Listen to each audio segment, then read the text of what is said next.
Baik, Waalaikumsalam warahmatullahi wabarakatuh. Jadi gini, bundanya bertanya, anak saya lagi cari kerja gitu ya. Oh, ujian jurnalistik kampusnya. Dan ternyata berhubungan dengan satu perusahaan yang sudah dikenal umum sebagai perusahaan yang diboikot gitu kan ya. Lalu bagaimana? Karena perusahaannya menyangkal bahwa kami tidak termasuk orang-orang yang boikot. Jadi gini ceritanya. Saya jelasin dulu tentang cara pandangnya. Nanti saya jelasin tentang cara pandang kasusnya. Jadi gini ya.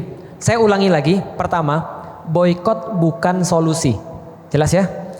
Jadi jangan anggap boikot dan jangan meniatkan boikot sebagai sebuah solusi. Karena solusinya bukan boikot. Jelas ya sampai di sini ya. Karena gini, yang saya khawatir zaman-zaman sekarang, kalau ada orang sudah menjadikan boikot sebagai solusi satu-satunya, padahal itu cuma solusi jangka pendek aja. Tapi kalau dia jadiin sebuah solusi, akhirnya dia menganggap itu semuanya. Dan dia menganggap orang yang gak boikot sebagai orang yang kayak bisa dimarahin, bisa diajak ribut, gitu kan ya, gak istiqomah dan segala macam. Itu bagi saya lebih berbahaya. Karena gini ya, saya ketika memperjuangkan saudara-saudara saya di Baitul Maqdis, saya tahu yang paling berbahaya bagi orang muslim adalah berpecah belah. Dan salah satu penyebab berpecah belah adalah karena kita merasa harusnya kamu begitu. Padahal orang beda-beda.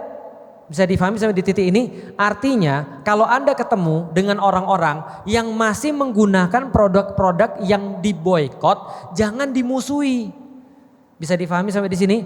Dikasih nasihat boleh, tapi jangan dimusuhi. Jangan membuat mereka akhirnya ilfil sama kita, karena itu merusak barisan muslim.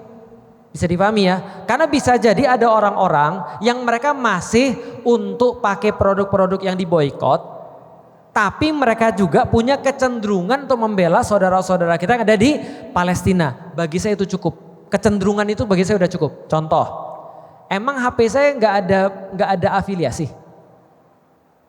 Emang HP ibu-ibu sekarang nggak ada afiliasi. Alhamdulillah Ustadz, HP kita orang Cina Ustadz. Emang orang Cina nggak ada afiliasi perusahaannya. Kalau kita menganggap boikot sebagai total, itu kita nggak bisa pakai apapun. Termasuk Instagram itu gak boleh. Karena Instagram berkontribusi terhadap Israel. YouTube berkontribusi terhadap Israel. Artinya bagi saya boikot itu adalah menjaga kewarasan kita. Bagi saya secara pribadi, kalau saya tahu ini adalah produk yang benar-benar produk itu mendukung Israel atau berafiliasi kepada Israel dan saya tetap pakai, itu kayak saya orang gila. Saya ngomongin saudara-saudara kita selamatkan, peduli pada Baitul Maqdis, tapi saya nggak berusaha yang terbaik dalam kemampuan saya. Itu saya bisa gila. Maka boikot ini yang paling penting adalah sesuai kemampuan dan jangan jadikan sebagai sebuah cara untuk berantem sama-sama muslim. Itu yang pertama dulu. Yang kedua, ada perusahaan yang sudah dinilai ini kayaknya benar-benar berafiliasi, udah jelas lah. Pernah juga ada yang datang ke saya lalu menjelaskan, Ustadz sebenarnya kita nggak gitu kok, tapi gini ceritanya. Contoh ya, nih handphone, secara brand dia tidak langsung terafiliasi, tapi sahamnya dimiliki oleh perusahaan yang terafiliasi dengan Israel. Jadi hubungannya agak jauh tuh secara tidak langsung, bisa difahami ya. Problemnya adalah perusahaan investasi ini, ada BlackRock, ada Vanguard, ada State Street. Perusahaan investasi ini punya hampir seluruh perusahaan-perusahaan besar di dunia. Jadi kalau kita pernah tahu 500 perusahaan paling besar, mereka punya 70-80%-nya. Ini kapitalis gila-gilaan ini ceritanya nih. Artinya kita nggak akan bisa terbebas 100% daripada hal-hal yang terafiliasi dengan Israel. Itulah makanya saya tanya, capek nggak jadi orang yang nggak kuat? Capek kan? Kita berusaha apapun tetap aja loh duit ngalir ke mereka. Sebisa kita apapun loh tetap aja loh duit ngalir ke mereka. Bisa difahami sampai di titik ini ya kalau kita bicara tentang boikot ya. Nah lalu dia bilang ini, Ustadz kami enggak. Bahkan kami adalah perusahaan yang sangat berkomitmen dengan muslim. Kami juga nyumbang dan segala macam. Saya bilang saya tahu dan saya lihat sendiri kalian berkomitmen pada Islam. Masalahnya bukan itu. Masalahnya adalah kalian secara induk perusahaan gak akan bisa terlepas dari situ. Sebagaimana HP juga gak bisa terlepas dari situ. Sebagaimana komputer-komputer yang kita gunakan juga nggak bisa terlepas dari situ, gitu kan ya. Nah artinya adalah apa? Artinya saya bilang gini, saya kasih solusi, gini deh, kalau kalian memang benar-benar serius, mau nggak kalian bikin acara, terus bikin logo kalian pakai bendera Palestina, biru, merah, putih, hitam, hijau. Kami pertimbangkan ya, tapi sampai sekarang nggak naik-naik. Kenapa? Karena pasti pusatnya nggak boleh, gitu kan? Karena nggak boleh terafiliasi dengan tadi, karena orang-orang bos-bosnya bakal marah. Nah balik lagi, oke, kalau gitu gimana? Balik lagi ya, pertanyaan sederhana. Boykot, kita nggak pakai, itu apakah karena produknya haram? Tidak. Tapi kita tidak pakai karena etika.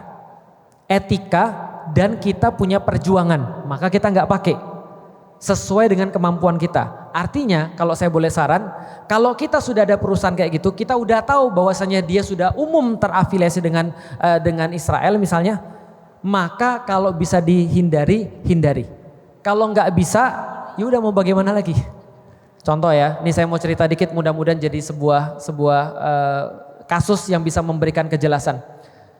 Teman-teman tahu ada minuman yang terafiliasi dengan Israel. Ada minuman bisa taruhlah ya, mereknya misalnya, ya itulah mereknya taruhlah air minum gitulah misalnya. Nah saya pas lagi terbang, mau umroh nih ceritanya sama anak-anak. Mau umroh sama anak-anak, dikasihnya cuma satu merek itu. Kita nggak punya pilihan merek yang lain. Dan kita nggak boleh bawa minuman dari bandara kan. Umroh lah kita berenam, saya, istri dan 4 anak saya. Di pesawat itu mereka gelisah tuh. Karena sejak terbang sampai situ kan 11 jam tuh. Sudah 3 jam gelisah. Saya tahu kenapa mereka gelisah, haus mereka. Cuma masalahnya di situ cuma satu merek itu doang. Bisa dipahami ya. Akhirnya setelah 4 jam ada juga yang berani nanya ke saya, "Abi, boleh minum enggak?" Saya bilang gini, saya ketawa terus bilang gini, "Kalau mau minum, minum aja." "Emang enggak apa-apa, Bi? Ini kan sudah kita tahu, ini kan kita boykot." Terus saya bilang gini, "Yang penting jangan kamu foto dan kamu publis." Jelas sampai di sini? Itu kan berarti kan keberpihakan, bukan masalah halal dan haram. Kalau halal, halal. Tapi menunjukkannya ke publik itu kan yang bikin kita nggak waras. Paham sampai di sini? Jelas ya? Bisa diambil manfaatnya, bisa diambil contohnya ya. Artinya kalau memang sudah ada itu yang nggak ada pilihan lain, dia udah minum-minum aja saya bilang. Daripada kita kehausan. Dan gak apa-apa asal jangan kamu publis. Ya udah istighfar aja pada Allah. Ya kira-kira seperti itu. Artinya balik lagi, tinggal kalau ada pilihan silahkan. Kalau memang gak ada pilihan, jurnalistiknya memang di sana, ya udah orang kita memang gak akan bisa full bisa terhindar daripada produk-produk yang terafiliasi. Jadi gitu.